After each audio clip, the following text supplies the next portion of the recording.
আসসালামু আলাইকুম। ফাহিম খান আপনাকে যুক্ত করা আছে, বলেন আপনি। কি কি খবর আছে ভাই, ভালো আছেন? হ্যাঁ, ভালো আছি, আশা করি আপনি ভালো, বলেন। আমার প্রশ্ন হচ্ছে ওই যে আহ, একটা জাউনিয়ার সম্পর্কে একটা হাদিস আছে না, ওই যে ইয়ার ভিতর বাগান বাড়ি সম্পর্কে। হ্যাঁ, হ্যাঁ, আছে, বলেন। যে ওইটা নিয়ে আমার ওই যে আমার ফ্রেন্ডের সাথে একটু কথা কাটাকাটি হচ্ছিল আর কি। তো সে বলতেছিল যে জাউনিয়া এবং সাহিল বিনতে উমামা, যে না, উমামা বিনতে সাহিল, যে ওরা দুজন নাকি একই ব্যক্তি এবং তাকে নাকি বিয়ে করা হয়েছে। জানিয়া। একই ব্যক্তি এবং তাদের যে তাকে বিয়ে করা হয়েছে, এই দুইটার রেফারেন্সটা যদি একটু দিতেন, বা যদি কোন হাদিস থেকে এই জিনিসটা বলতেছেন বা কোন দলিল থেকে বলতেছেন সেটা যদি একটু দিতেন।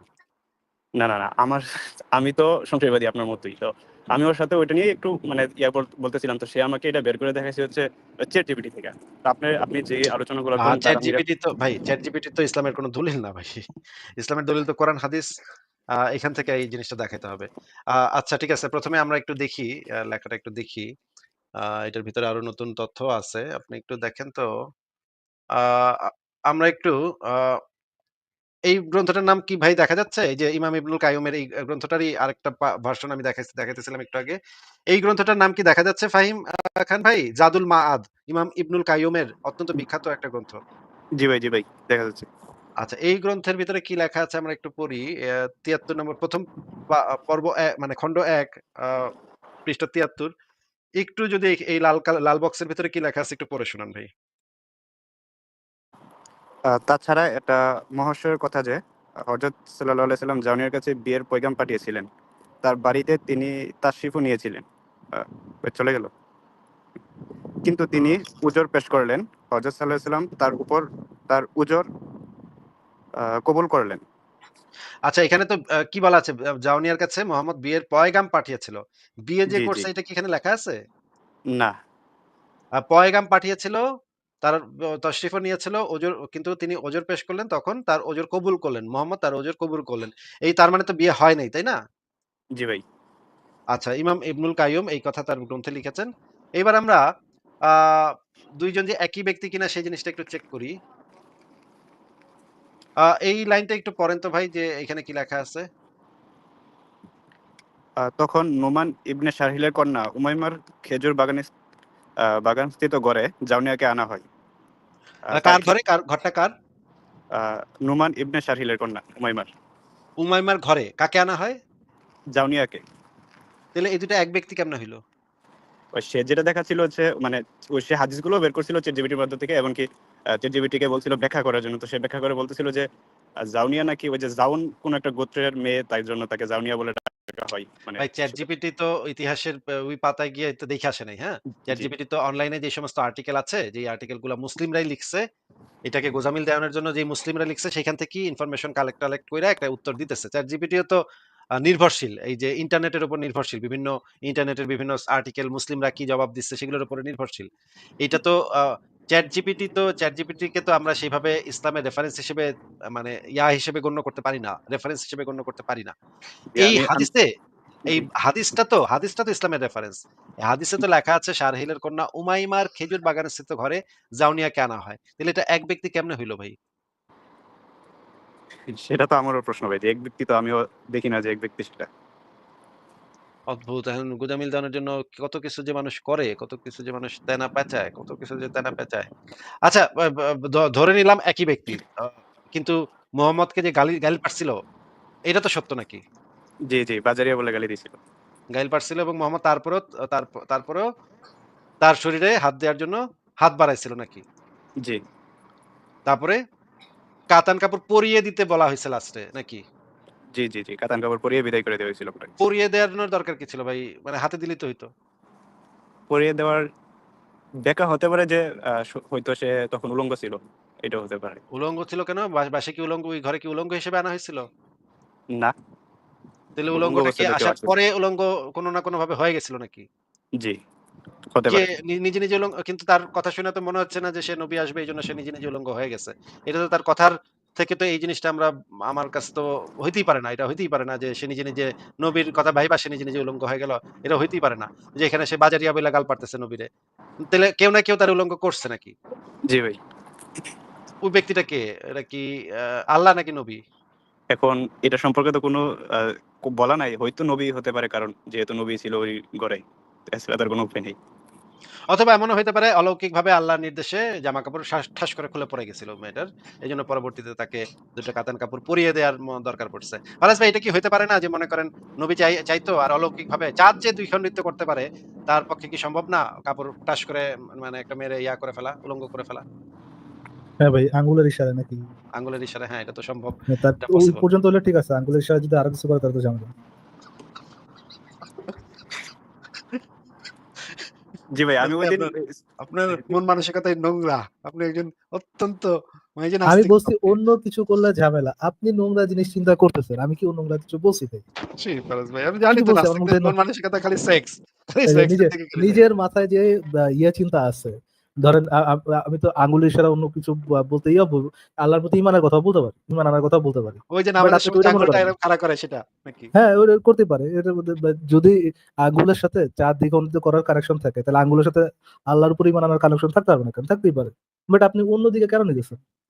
আপনি খারাপ খারাপ কথা কেন ডার্টি মনে মাইন্ড, করতেছেন? এটা তো আপনার দোষ ডার্টি ভাই। মাইন্ড না, নাস্তিক কিন্তু ডার্টি মাইন্ড, তাই না? ভাই, বুঝেন? দেখতে হবে ভাই, অবৈধ ধর্মের নবী ভাই, অবৈধ ধর্মের নবী। ধর্মের নবী। তো ফাহিম খান ভাই, আমরা তো দেখতেছি যে কাহিনী খুবই খারাপ অবস্থা। মানে হাদিসের রাস্তা তো খুবই প্যাথেটিক অবস্থা। জি ভাই, আমার কাছে যেমন তো মনে হচ্ছে না এই হাদিস পড়ার পরে আর নবীর ইজ্জত থাকে কিছু, তাই না? জি, আমি ভাই এই সেম আরেকটা মানে ওই দিনই কথা হচ্ছিল ওর সাথে, তো আমি ওরে বলছিলাম যে যেরকম ওই একটা অ্যাস্টেরয়েড পড়ার কারণে 15 কিলোমিটার সমান একটা অ্যাস্টেরয়েড পৃথিবীতে পড়ার কারণে পুরো ডাইনোসরের জাতি যেভাবে একদম ধ্বংস হয়ে গেছিল। তো আমার প্রশ্ন হচ্ছিল তাকে যে চাঁদকে যদি দ্বিখণ্ডিত করার পর একটা চাঁদ যদি অর্ধেকটা গিয়ে যদি একটা পাহাড়ের উপর পড়ে, তাহলে পৃথিবী কিভাবে মানে ঠিক থাকে, কিভাবে মানুষ কিভাবে বেঁচে থাকে, সেটা আমার একটা কোশ্চেন করছিলাম ওরে তখন। অবশ্যই চাঁদ যদি পাহাড়ের উপরে পড়ে, তাহলে মানে এই ভিডিওটা আমরা একটু দেখে নিব এখন। আ এখানে আ এই হাদিসেও যে জিনিসটা বলা আছে এবং আলেমরাও যে জিনিসটা বলে যে চাঁদরে নাকি নবী ২ ভাগ করছিল এবং নাকি এক খন্ড নাকি পাহাড়ের এই পাশে পড়ছে আর এক খন্ড পাহাড়ের ওই পাশে পড়ছে। আমরা একটু ভিডিওটা দেখি, যে আ সাথে হাদিসগুলো না হয় দেখব পরে।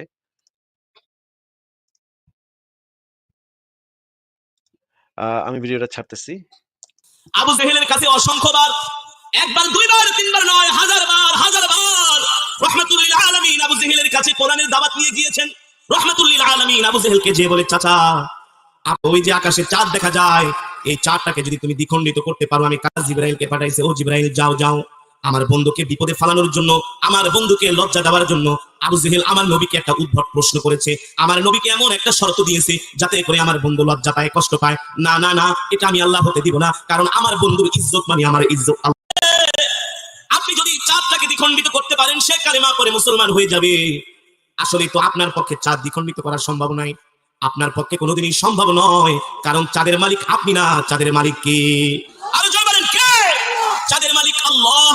ওগো নবীজি, আল্লাহ তাআলা আমাকে আপনার কাছে পাঠিয়েছেন, আপনি চিন্তা করবেন না, টেনশন করবেন না, আপনি শুধু চাঁদটাকে দ্বিখণ্ডিত করবেন না, আপনার মর্যাদা আল্লাহ তাআলা অক্ষুণ্ণ রাখার জন্য, আপনার মর্যাদা আল্লাহ তাআলা বাড়িয়ে দেওয়ার জন্য, আপনার মর্যাদায় আপনার সম্মানে কোরআনে কারীমের মধ্যে চাঁদের নামে একটা আল্লাহ সূরা, সম্মানে আল্লাহ তাআলা কোরআনের মধ্যে চাঁদের নামে একটা সূরা নাযিল করেছে। আল্লাহ কি?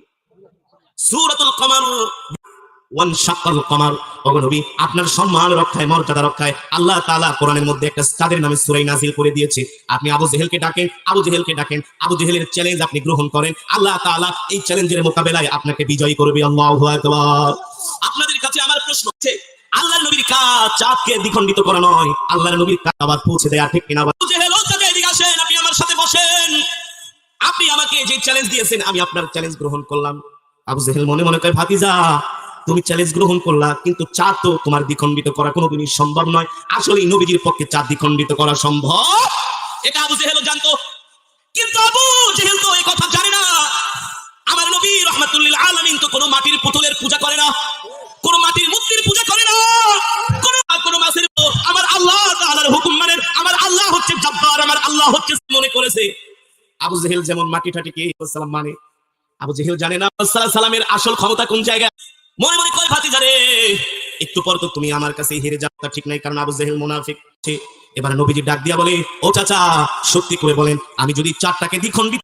আবু জেহেল বলে, ভাতিজা শেষবারের মতো ওয়াদা করলাম, এবার আর ওয়াদা মিস হবে না। রহমাতুল্লিল আলামিন বলে, চাচা বিশ্বাস করি না। আবু জেহেল কয়, ভাতিজা রে, ও মুহাম্মদ, তুমি যদি বিশ্বাস না করো, আমার পাশে এই যে দেখো তোমার চাচাতো বোন আছে, তোমার চাচাতো বোন সাক্ষী, সাথে আবু জেহেলের কন্যা ছিলেন, কে বলে তোমার চাচাতো বোন আছে। এবার আবু জেহেল আকাশের দিকে তাকিয়েছে। নবীজি বলেন, চাচা উনজুর, উনজুর ইলা সামা, আসমানের দিকে তাকান। উনজুর ইলাল কমার, চাঁদের দিকে তাকান, চাঁদের দিকে তাকান।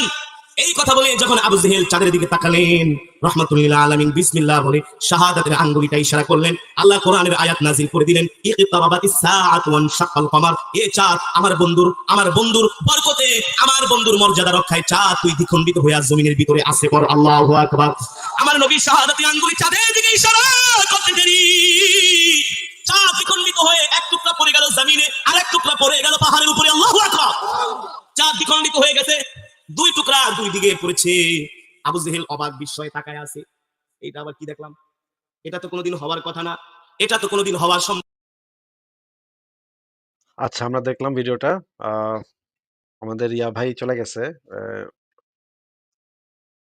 কি যেন ফাহিম যুক্ত ছিলেন, উনি চলে গেছেন। তো এই জিনিসটা আমরা দেখা দিলাম যে এখানে আসলে হাদিসে কি বলা আছে। হাদিসগুলো আপনারা পেয়ে যাবেন যে সংশয়.com এ। ফারাজ ভাই, তাহলে আজকে আমি বিদায় নেই, আপনি লাইভটা কন্টিনিউ করেন। ফারাজ ভাই কি আচ্ছা আছেন? ভাই, আমাকে 2টা মিনিট একটু সময় দিতে পারবেন? আচ্ছা ভাই, লাস্ট একজনের সাথে একটু কথা বলেন, একটা ফোন। আচ্ছা ঠিক আছে, আমি লাস্ট একজনের সাথে কথা বলি তাহলে।